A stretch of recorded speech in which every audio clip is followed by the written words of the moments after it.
Hi friends, welcome to my YouTube channel. ಎಲ್ಲರೂ ಹೇಗಿದ್ದೀರಾ? ಎಲ್ಲರೂ ಚೆನ್ನಾಗಿದ್ದೀರಾ ಅಂತ ಭಾವಿಸ್ತಾ ಇವತ್ತಿನ ಹಾಗಲಕಾಯಿ ಪಲ್ಯನ ಹೇಗೆ ಮಾಡೋದು ಅಂತ ತೋರಿಸ್ಕೊಡ್ತಾ ಇದ್ದೀನಿ. ಮೊದಲಿಗೆ ನಾನಿಲ್ಲಿ 2 ಹಾಗಲಕಾಯಿ, 3 ಟೊಮೆಟೊ ಮತ್ತು 1 ಈರುಳ್ಳಿ, 2 ಮೆಣಸಿನಕಾಯಿನ ತೊಗೊಂಡಿದ್ದೀನಿ. ಅದನ್ನು ಚಿಕ್ಕದಾಗಿ ಹೆಚ್ಚಿಕೊಳ್ಬೇಕು. ನಂತರ 2 ಚಮಚ ಹುಚ್ಚೆಳ್ಳು, 2 ಚಮಚ ತೆಂಗಿನಕಾಯಿ, ಅರ್ಧ ಚಮಚ ಖಾರದ ಪುಡಿ, 1/4 ಚಮಚ ಧನಿಯಾ ಪುಡಿ, ಚಿಟಿಕೆ ಅರಿಶಿನ, 1 ಚಮಚ ಬೆಲ್ಲವನ್ನು ಒಂದು ಮಿಕ್ಸಿ ಜಾರ್ಗೆ ಹಾಕ್ಕೊಂಡು ರುಬ್ಕೋಬೇಕು. ಇಲ್ಲಿ ನಾನು ಒಗ್ಗರಣೆಗೆ ಸ್ವಲ್ಪ ಸಾಸಿವೆ, ಕಡಲೆಬೇಳೆ, ಈರುಳ್ಳಿ, ಮೆಣಸಿನಕಾಯಿ ತೊಗೊಂಡಿದ್ದೀನಿ. 1 ಕಪ್ ಅವರೆಕಾಯಿನ 2 ರಿಂದ 3 ನಿಮಿಷ ಬೇಯಿಸಿ ಇಟ್ಕೊಂಡಿದ್ದೀನಿ. ಇಲ್ಲಿ ನಾನು ಅರ್ಧ ತೆಂಗಿನಕಾಯಿಯನ್ನು ತೊಗೊಂಡಿದ್ದೀನಿ ಮತ್ತು ಹಾಗಲಕಾಯಿನ ಚಿಕ್ಕದಾಗಿ ಹೆಚ್ಚಿಕೊಂಡು ಇಟ್ಕೊಂಡಿದ್ದೀನಿ. ಒಂದು ಬಾಣಲಿಗೆ 2 ಚಮಚ ಎಣ್ಣೆಯನ್ನು ಹಾಕ್ತಾಯಿದ್ದೀನಿ. ಎಣ್ಣೆ ಬಿಸಿಯಾದ ನಂತರ ಸ್ವಲ್ಪ ಎಣ್ಣೆ ಬಿಸಿಯಾದ ನಂತರ ಈರುಳ್ಳಿ, ಮೆಣಸಿನಕಾಯಿ, ಸಾಸಿವೆ ಮತ್ತು ಕಡಲೆಬೇಳೆಯನ್ನು ಹಾಕ್ತಾಯಿದ್ದೀನಿ. ಒಗ್ಗರಣೆ ನೀಟಾಗಿ ಫ್ರೈ ಮಾಡ್ಕೋಬೇಕು.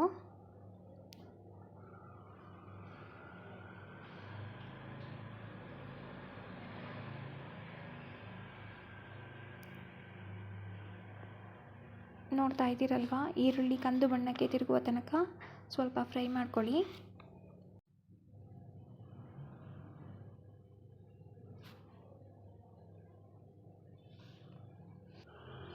ಇದಕ್ಕೆ ಹೆಚ್ಚಿಕೊಂಡ ಟೊಮೆಟೊವನ್ನು ನಾನು ಇದಕ್ಕೆ ಸೇರಿಸ್ಕೊತಾ ಇದ್ದೀನಿ. ಇದು ಒಗ್ಗರಣೆಯಲ್ಲಿ ಸ್ವಲ್ಪ ಮಾಗಬೇಕು.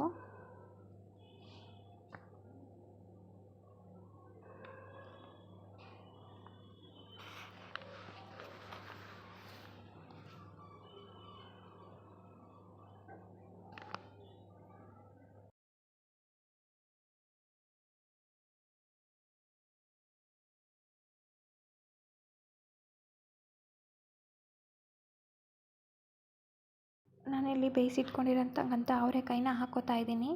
ನೀವು ಅವರೆಕಾಯಿ ಇಲ್ಲ ಅಂತಂದರೆ ಬೇಕಾದರೆ ಬೇರೆ ಯಾವುದಾದ್ರೂ ಕಾಳುಗಳನ್ನ ನೀವು ಹಾಕ್ಕೋಬೋದು.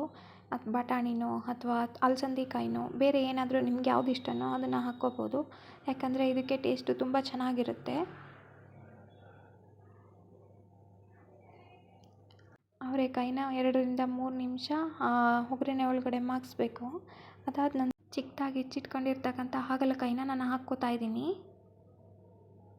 ಇದರಿಂದ ತುಂಬ ಹೆಲ್ತ್ ಬೆನಿಫಿಟ್ಸ್ ಇದೆ ಫ್ರೆಂಡ್ಸ್. ಈಗ ಅದನ್ನು ಒಗ್ಗರಣೆಯಲ್ಲಿ ಮಾಗಿಸ್ಕೋಬೇಕು. ಈ ಹಾಗಲಕಾಯಿಯಲ್ಲಿ ವಿಟಮಿನ್ ಎ, ಬಿ, ಸಿ ಮತ್ತು ಇ ಪೋಷಕಾಂಶಗಳು ಇರುತ್ತೆ.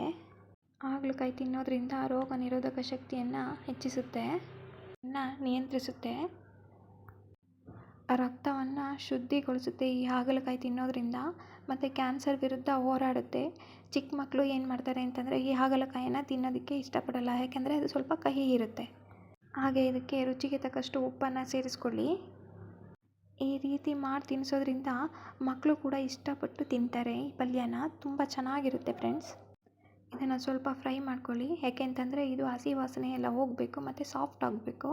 ಇದು ಒಗ್ಗರಣೆಯಲ್ಲೇ ಮಾಗಬೇಕು.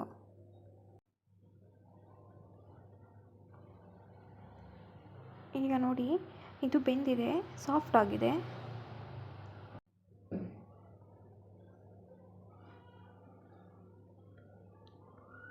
ಇದಕ್ಕೆ ನಾನು ಇವಾಗ ಪುಡಿ ಮಾಡಿ ಇಟ್ಕೊಂಡಿರ್ತಕ್ಕಂಥ ಹುಚ್ಚೆಳ್ಳು ಮತ್ತು ತೆಂಗಿನಕಾಯಿ, ಬೆಲ್ಲ, ಖಾರದ ಪುಡಿ ಹಾಕಿ ಪುಡಿ ಮಾಡಿ ಇಟ್ಕೊಂಡಿರ್ತಕ್ಕಂಥ ಮಿಶ್ರಣವನ್ನು ನಾನಿಲ್ಲಿ ಹಾಕ್ತಾಯಿದ್ದೀನಿ. ಹಾಕಿ ನಿಧಾನವಾಗಿ ಫ್ರೈ ಮಾಡ್ಕೊಳ್ಳಿ.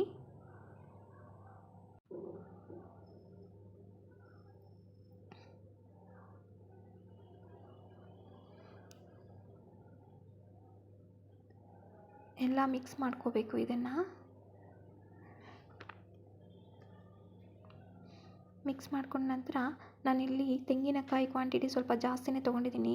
ಯಾಕಂದರೆ ಸ್ವಲ್ಪ ಕಹಿ ಇರುತ್ತಲ್ಲ, ಅದು ಸಮ ಪ್ರಮಾಣದಲ್ಲಿ ಇರಬೇಕು. ಹಾಗಾಗಿ ನಾನು ಕ್ವಾಂಟಿಟಿ ಸ್ವಲ್ಪ ಜಾಸ್ತಿನೇ ತೊಗೊಂಡಿದ್ದೀನಿ. ಇದರಿಂದ ಏನಾಗುತ್ತೆ ಅಂತಂದರೆ ಕಹಿ ಇರ್ತಕ್ಕಂಥ ಅಂಶ ಸ್ವಲ್ಪ ಕಡಿಮೆ ಆಗುತ್ತೆ. ಇದರಿಂದ ಕಹಿ ಅಂತಲೇ ಅನಿಸೋದಿಲ್ಲ.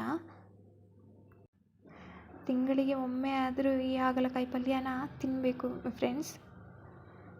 ಹೇಳ್ತಾ ಹೋದರೆ ಇದರಿಂದ ತುಂಬ ಹೆಲ್ತ್ ಬೆನಿಫಿಟ್ಸ್ ಇದೆ.